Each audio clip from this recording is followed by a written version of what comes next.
Psychology Assessment 17, Question 16. What blank is a process in which a conditioned response is generated from a similar stimuli, not the original stimuli. So we have here what's called stimulus generalization, and this is a process in which a conditioned response is generated from a similar stimuli, not the original stimuli. All right, I'm going to give you two examples. All right, the first example involves kid A, kid B, and a gunshot. Okay, those are the three things here. Now, kid A just seen his best friend, kid B, get shot.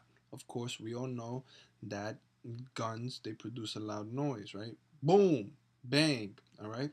So in this example, the stimuli is the sound of the gun when it's triggered. Okay, so the gunshot, the sound of the gunshot.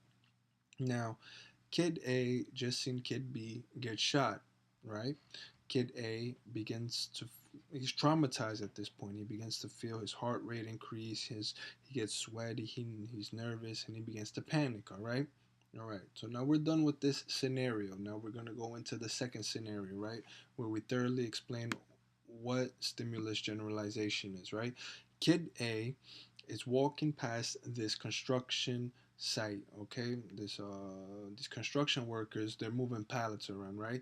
And when they're moving these pallets around, they're slamming it against the floor, against one another. All right, so kid A is walking past the construction site.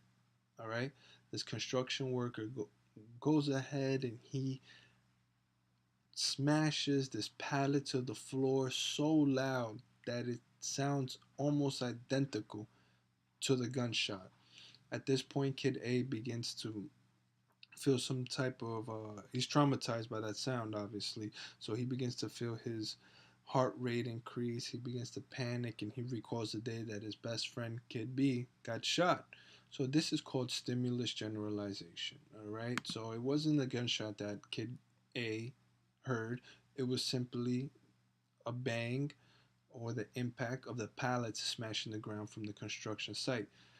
But since there is some type of similarity between loud noises, right? The gunshot produces a loud noise, and the pallets slamming very hard against the floor produces a loud noise. This is what we call stimulus generalization. It produced a conditioned response, some type of anxiety, which is the anxiety and the panic that Kid A felt.